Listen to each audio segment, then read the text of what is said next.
siapa yang berdoa pada pagi ini tadi? Okey, pergi ke depan. Sebelum kita mula.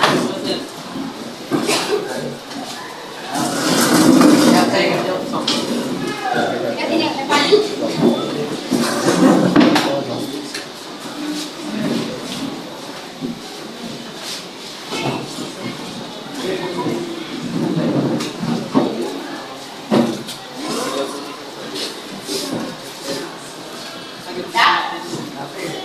Berdoa.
Okey, mari duduk.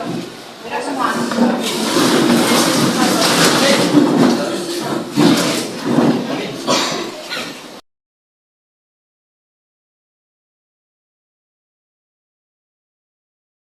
Semua sehat?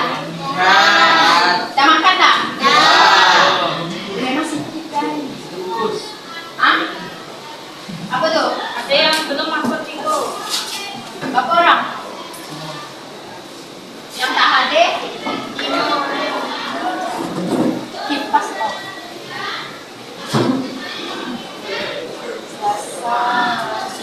Ini yang untuk hari habis. 4 orang, 4 orang. Menteri Sosial,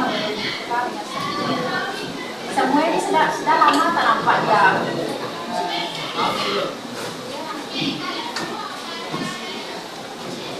Yang PKR tu kamu tulis PKR kan? Sebab saya ada kawan kamu yang PKR. Okey, semua ada bawa buku teks? Ada.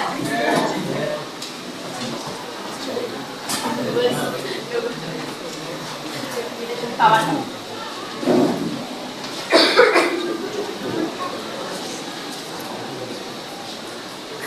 Cepat masuk.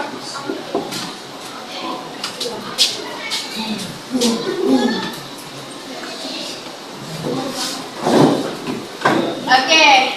Sekarang buka buku teks masing-masing muka surat 212 dan 213. Dah buka?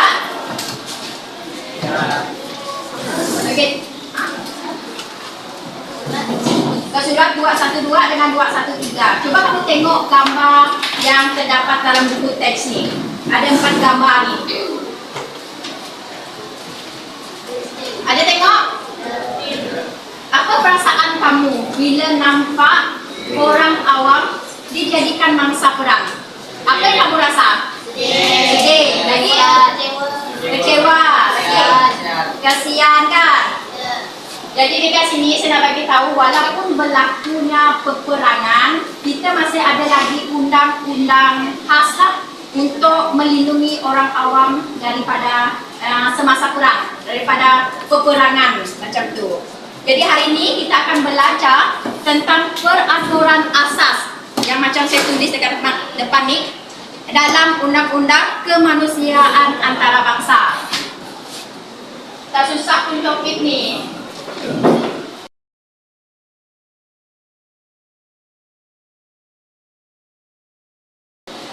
Okey, sekarang kita tengok yang konsep ni. Saya nak baca konsep ni.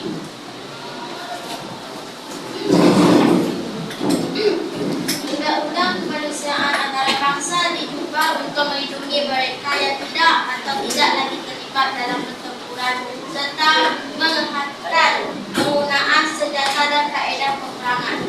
Undang-undang ini dapat melindungi maruah manusia dan mengurangkan penderitaan dalam konflik bersenjata. Undang-undang ini juga dikenali sebagai undang-undang peperangan atau undang-undang konflik bersenjata. Okey, baik. Terima kasih dulu. Okey, dekat sini konsep dia ni ada dengarkan kawan kamu baca tadi. Jadi siapa boleh bagi tahu saya kenapa perlu ada undang-undang semasa perang? Kenapa undang-undang ni dia penting? Kenapa? Siapa boleh bagi tahu? Sebab apa penting? Supaya tak ada orang awam terkorban. Dengar? Faham ke? Diam je. Andai diam pula. Okey. Undang-undang ni, kenapa saya cakap supaya tak ada orang awam yang terkorban? Sebab undang-undang ni dia diwujudkan untuk melindungi orang awam ataupun untuk mengurangkan penderitaan mereka. Cuba kamu tengok gambar yang pertama ni. Apa yang kamu nampak dekat situ? Budak tersedih. Budak tersedih. Lagi? Rumah hancur, rumah runtuh lah. Haus. Dia lapar. Dia lapar, ya betul. Dekat gambar yang pertama ni dia menunjukkan ada rumah runtuh. Ya. Lepas tu ada kanak-kanak yang sedih lah. Jadi sebenarnya dalam perang dilarang untuk menyerang orang awam dan menggunakan senjata untuk memusnahkan kediaman mereka. Maksudnya kita tak boleh nak serang sesuka hati je. Orang awam memusnahkan rumah mereka, tak boleh.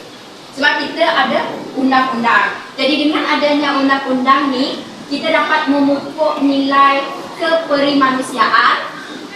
Satu lagi nilai apa? Nilai apa? Kasih sayang, betul.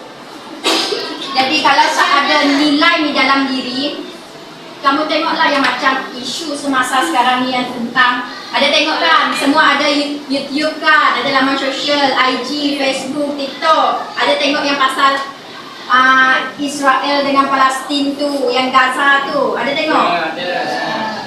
Di mana jumlah kematian tu meningkat sebab dorang serang, dia tak kisah pun orang awam ke, tentera ke. Lagi-lagi kalau kita tengok yang budak-budak tu yang macam masih bayi tu, kesian kan, sebab ramai yang mati kebuluran sebab tak ada sumber makanan. Kesian tengok mereka. Jadi sekarang gambar kedua pula apa? Dia menunjukkan apa gambar kedua?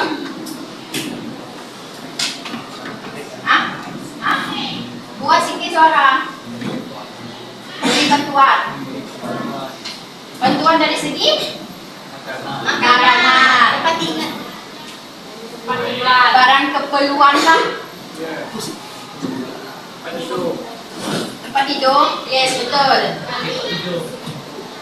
Jadi macam kawan kamu cakap tadi, gambar kedua ni dia menunjukkan, kamu pun boleh tengok dekat sini, di mana orang awam dan kanak-kanak diberi bantuan makanan dan barang keperluan. Dalam undang-undang kemanusiaan memang dilarang untuk membunuh orang awam, kombatan yang cedera ataupun tawanan perang. Jadi kita perlu beri mereka ni layanan yang baik dan perlindungan.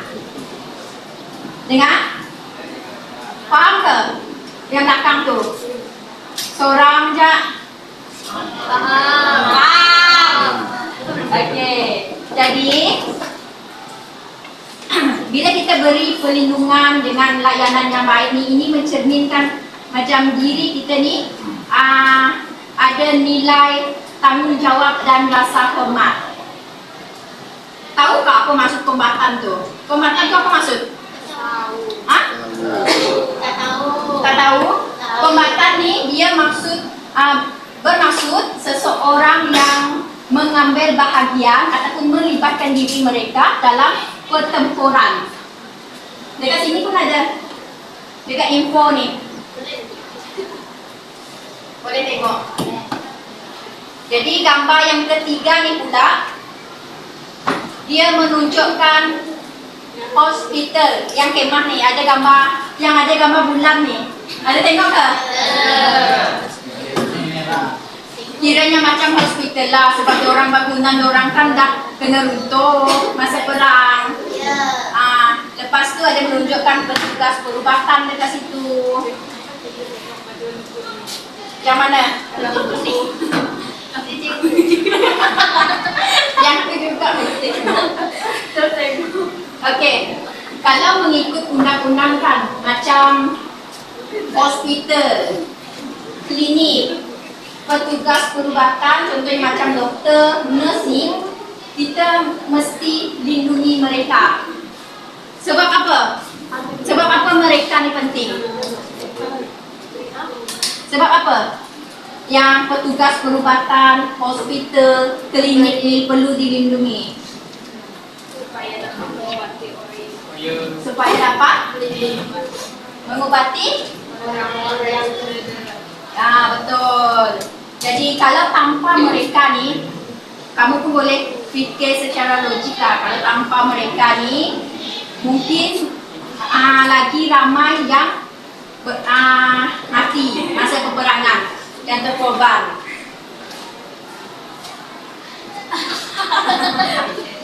Kenapa? Okey, jadi keseluruhannya untuk gambar yang ketiga ni, kita mesti lindungi dan hormati mereka lah. Sebab kalau tanpa mereka ni, siapa nak rawat yang cedera? Siapa yang nak memberi rawatan kepada kombatan yang cedera tadi, kepada tawanan perang, kepada orang awam, tak kisahlah yang orang tua ke, muda ke, lagi-lagi yang bayi tu, siapa nak bagi rawatan dengan mereka kalau petugas perubatan tu tak ada. Jadi faham semua? Faham. Akhir sekali, gambar yang keempat ni, sebarang serangan hendaklah terhad kepada kombatan dan tentera sahaja. Bermaksud, semua serangan boleh dilakukan kepada tentera sahaja. Kiranya macam orang awam tak boleh dijadikan sasaran. Faham tak? Jadi kita mesti mengekalkan keperimanusiaan itu dalam diri. Jadi hari ini kita akan belajar pasal peraturan asas dia. Dengan penerangan tadi, semua faham? Faham? Tak dengar apa suara? Faham. Faham.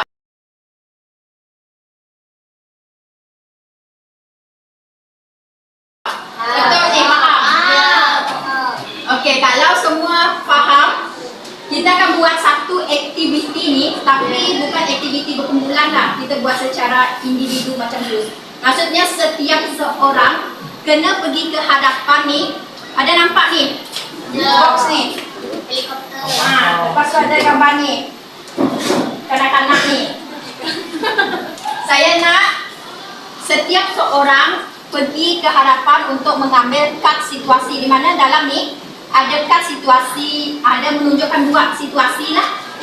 Satu situasi yang menunjukkan patuh kepada peraturan, satu lagi situasi yang melanggar.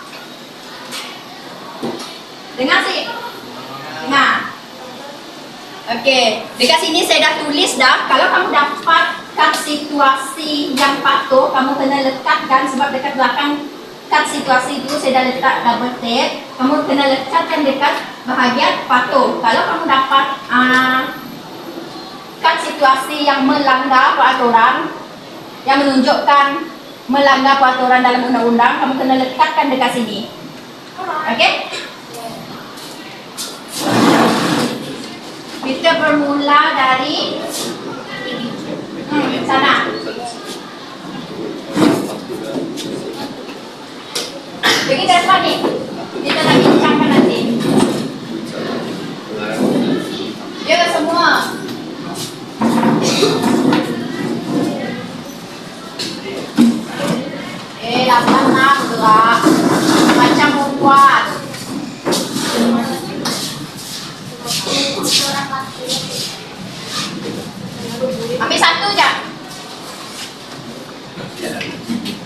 Ambil satu je. Lepas tu terus dekat mana situasi kamu tu.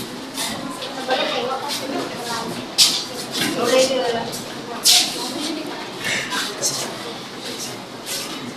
Ada baca situasi tu? Dah?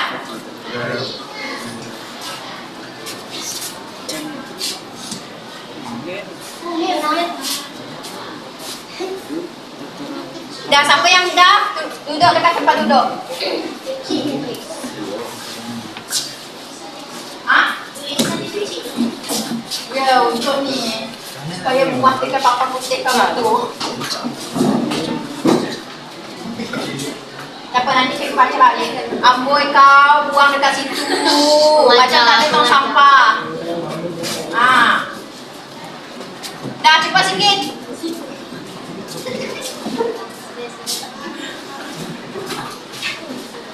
Dah, yang ni boleh bergerak. Yang tengah.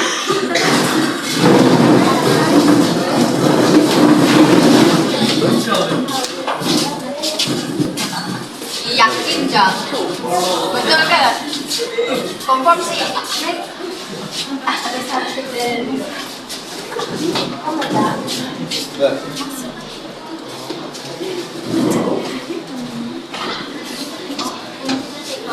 Pukul 11. Salah makan.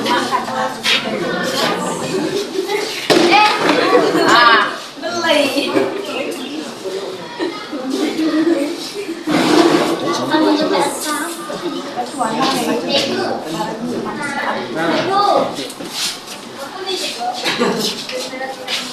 Cepat-cepat nih, boleh bergerak.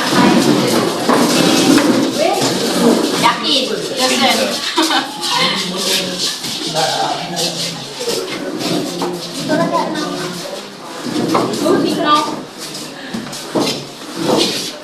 Sama tu tentang mengenai ibadah di tu.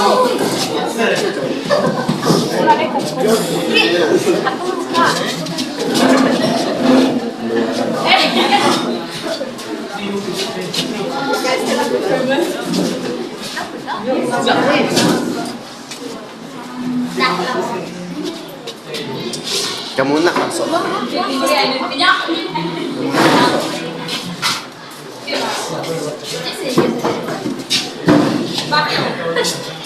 Betul Roger?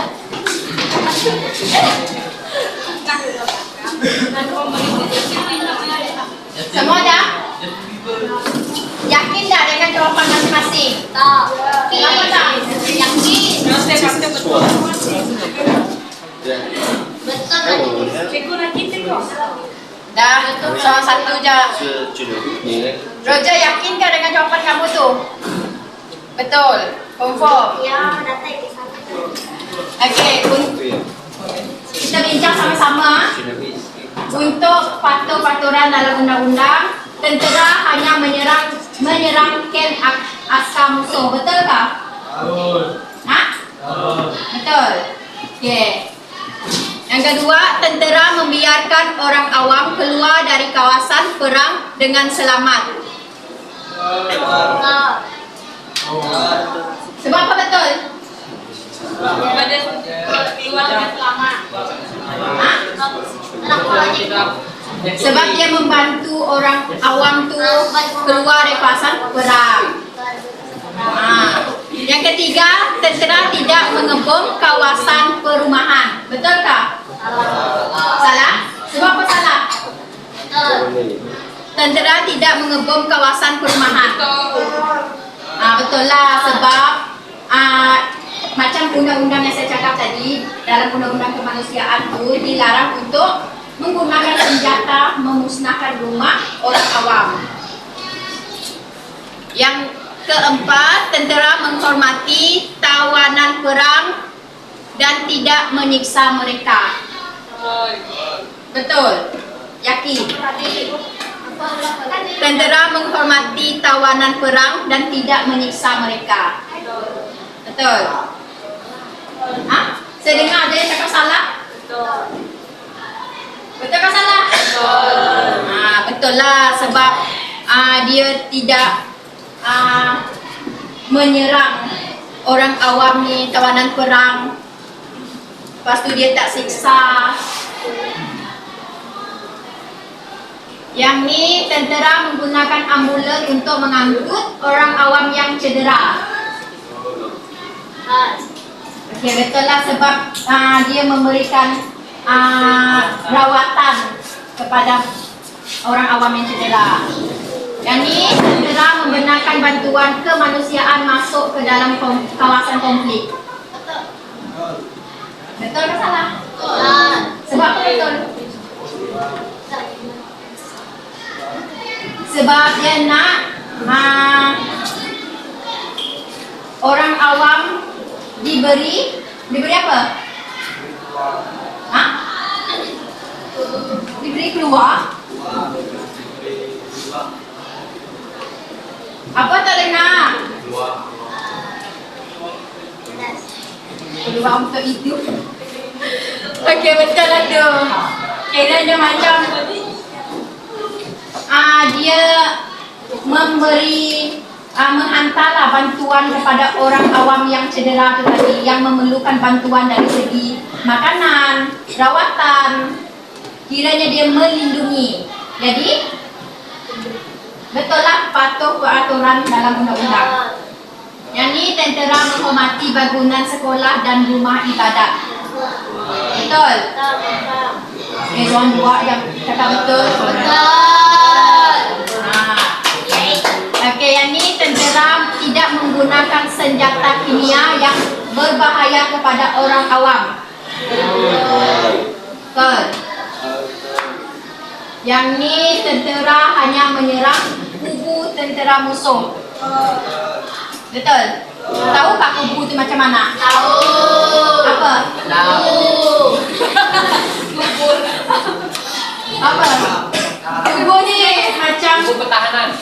Ya, kiranya macam benteng pertahanan lah. Tahu kan macam mana? Dia laki? Jangan kata penanti kau. Dulu masa saya ikut latihan tentera, kita orang ada buat apa tu? Kubu. Masing-masing disuruh untuk buat kubu. Dekat situ lah kita. Jadi pulang dengan tingkat presiden. Tak. Yang biasanya yang bertugas pergi ke luar negara tu biasanya yang ikut malbat. Yang contohnya macam tahun depan macam abang cikgu dia ada ikut misi malbat lah pergi ke Lubnan 1 tahun 6 bulan kalau tak silap. Dia cakap hari itu. Jadi tahu kan kubu tu macam mana? Okey, yang ni tentera tidak merosakkan harta benda awam. Betul tak? Dia tidak merosakkan harta benda awam. Kiranya dia patuh peraturan lah. Untuk melanggar peraturan dalam undang-undang, yang ni tentera menembak tawanan perang. Sebab dia menembakkan, dia tidak melindungi. Yang ni tentera menghalang ambulan daripada membawa pesakit. Dia tak bagi ni bantuan rawatan kepada pesakit. Dia biar aja. Yang ni tentera merampas makanan daripada orang awam. Dan ni tentera menyerang penduduk kampung yang tidak bersalah. Ni yang kita ada bincangkan tadi di mana pasal orang awam tu dia tak boleh, kiranya macam tak boleh serang orang awam lah sebab mereka tak terlibat dalam perang. Jadi kita tak boleh nak buat serangan sesuka hati tanpa belas kasihan macam tu. Yang ni tentera menggunakan sekolah sebagai tempat simpanan senjata. Apa salah? Sebab? Sebab apa dia melanggar peraturan? Dia pakai sekolah. Sebab apa? situasi nih dia melanggar peraturan dalam undang-undang? Ada belas kasihan. Menggunakan sekolah sebagai tempat simpanan senjata. Salah. Apa yang salah? Sekolah kan belajar, bukan tempat untuk simpan benda-benda itu. Benar sekali. Yang ini tentera menahan bantuan makanan untuk orang awam. Kiranya dia macam situasi ini tadi yang merampas makanan nih. Dia tak bagi sumber makanan kepada orang awam. Betul atau salah? Betul. Tentera merampas kenderaan orang awam untuk kegunaan perang. Kiranya melanggar sebab dia mengambil kenderaan orang awam. Yang ini tentera mengebom rumah ibadat. Nah,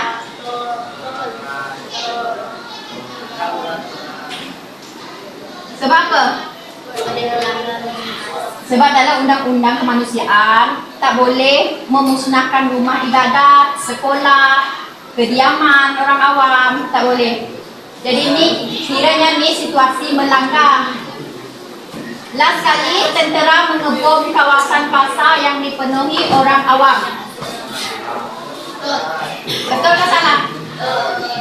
Betul. Apa yang betul? Patutkah melanggar? Hah? Melanggar. Melanggar. Sebab apa? Sebab? Sebab?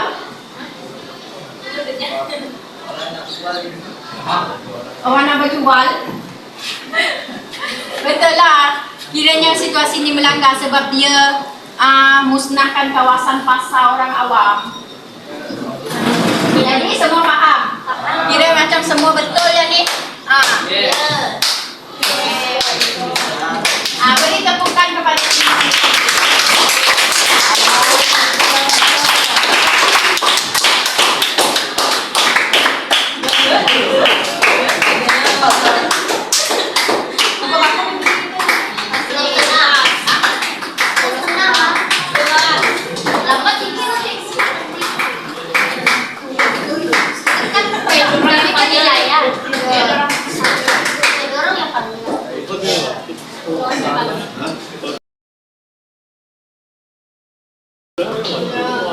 Jadi saya nak tanya dosen lah.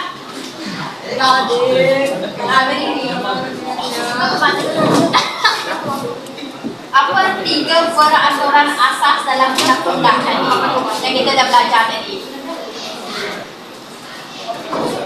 Ya, apa peraturan? Cikgu. Dari mana kamu? Masuk. Apa 3 peraturan asas dalam undang-undang kemanusiaan antara bangsa yang kita sebutkan tadi?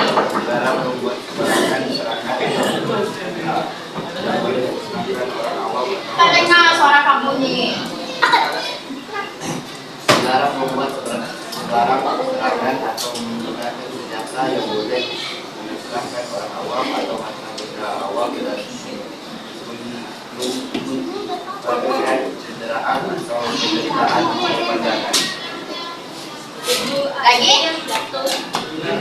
dilarang membuat serangan atau menggunakan senjata yang boleh menyerangkan orang awam atau makanan benda awam mengakibatkan kecederaan atau penderitaan berpanjangan. Kiranya dekat buku teks ni yang kamu nampak ni dia ada 4 peraturan asas. Salah satunya salah satunya tak boleh bunuh orang awam. Yang kedua tak boleh serang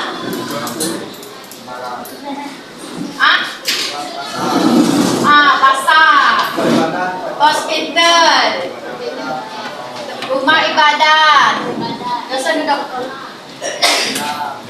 Sekolah pun tak boleh. Lepas tu kita mesti lindungi orang awam. pula. Hah? Orang awam? Ya betul, orang awam. Kawanan perang. Kombatan yang cedera tadi itu. Kemanusiaan. Itu salah satu peraturan asas dalam undang-undang kemanusiaan antarabangsa. Jadi saya nak tanya kamu, kalau dekat sekolah ni, dekat dalam kehidupan kamu di sekolah ni, macam mana kamu nak mengamalkan nilai keperimanusiaan tu? Macam mana? Hah? Dalam kehidupan di sekolah, macam mana kamu mengamalkan nilai keperimanusiaan tu dalam diri kamu tu? Macam mana? Hah? Berdisiplin. Dari segi?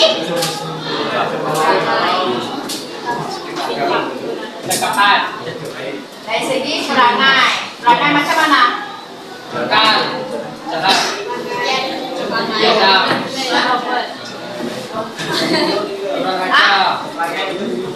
Menghormati guru yang belajar jelas. Dia menghormati guru. Lagi? Apa lagi? Tidak membuli kawan.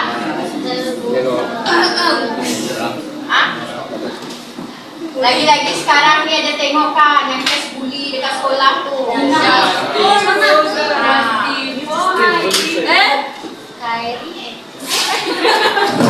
Lepas apa lagi? Membantu cikgu, membantu kawan. Apa?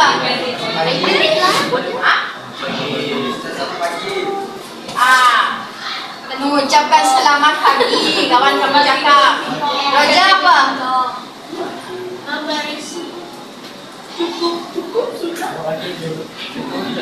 Roja?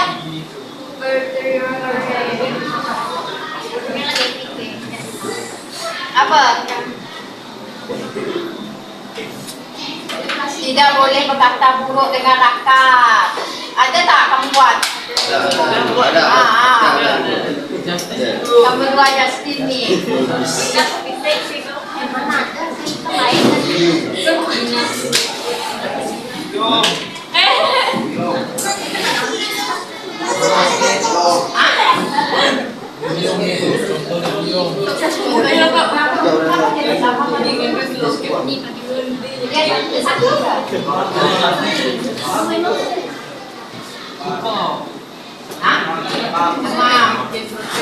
Di Demam Timur.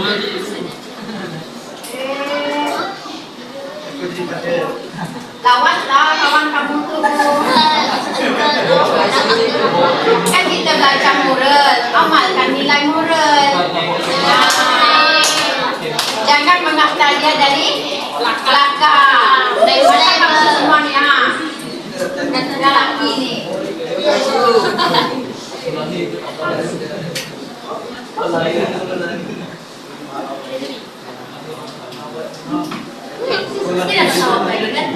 Jadi kesimpulannya, undang-undang ni penting sebab apa?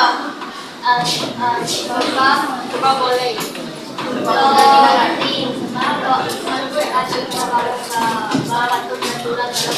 Supaya Jika i dan seka. oh, jadi kiranya macam undang-undang ni penting lah supaya manusia dapat dijaga dan dilindungi. Kalau tak ada undang-undang ni tadi, mesti macam yang saya cakap tadi, ramai yang korban. Okey, sebelum kamu pergi ke ujian SEGA, Nanti dia yang kelas 3E, 3F kan? Okey, sebelum kamu bergerak pergi ke Dewan untuk ujian SEGA, saya nak edarkan kamu surat refleksi ni. Kamu kena isi dan masukkan ke dalam peti surat ni, sebelah ni. Wah, sudah cinta. Bukan cinta. Nanti saya letak Okey, seorang lagi kan? Atau kan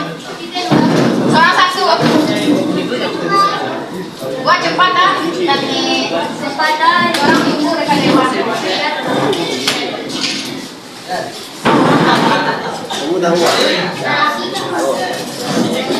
Ini kamu jauh. Yang dah terus masukkan dalam ni. Ayo sama satu.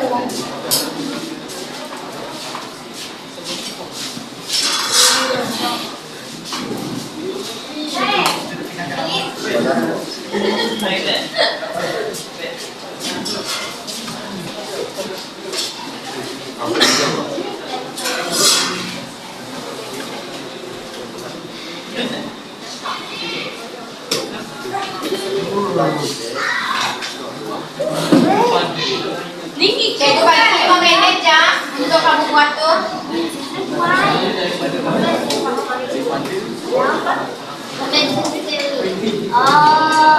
Apa nama aku Kiri Junior? Aku juga belum berita.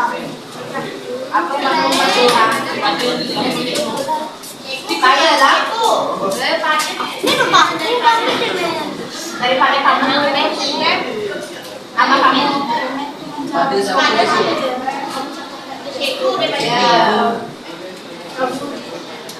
Ya, yang macam biasa kita buat tuh. Roger, kamu jangan tulis dalam bahasa Cina pula. Tadi orang tolong translate dengan saya.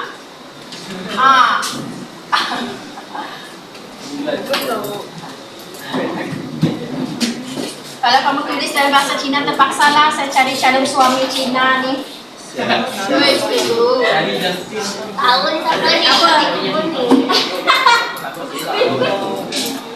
Maksudnya apa komentar kamu?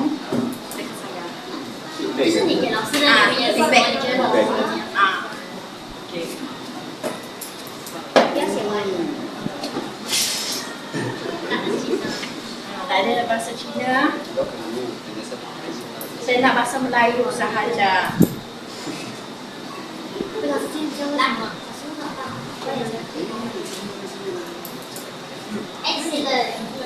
Okey dah? Belum sih kasih bahasa. Dari mana kamu? Dari komen. Sebab? Oh, esok mau join. Ikut yang komen yang macam mana? Sangat baik, sangat baik. Boleh tak?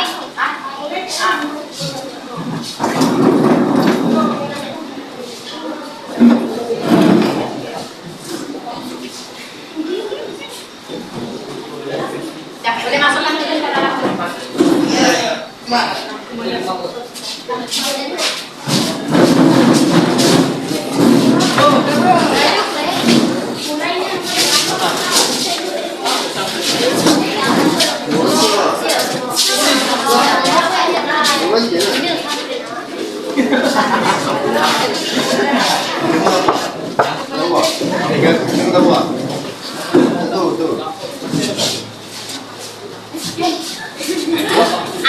Okey, dah ke belum? Dah.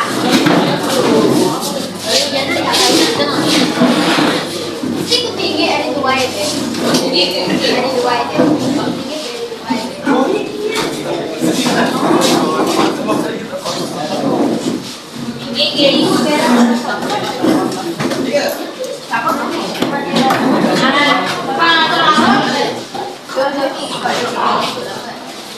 Juga saya pinjam kalender juga. Balik. Dah ke belum semua? Gimana ini?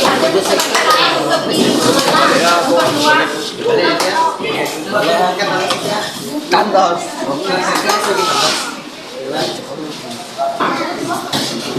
Dah?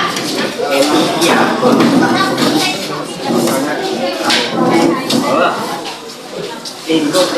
Dua prinsip yang mungkin. Belum, coba lagi. Cepat, cepat sikit.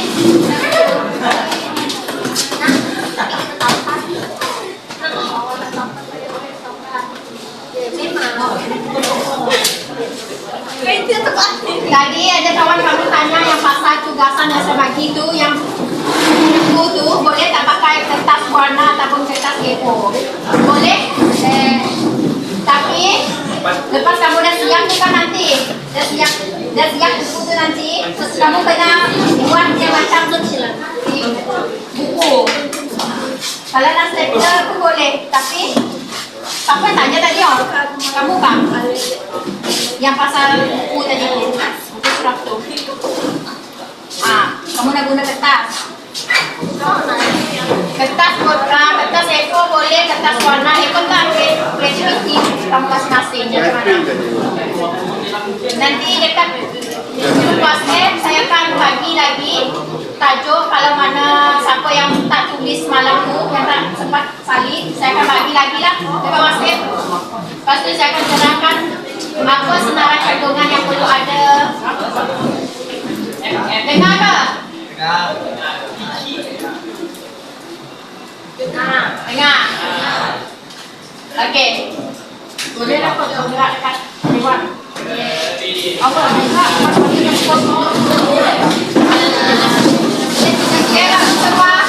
Jadi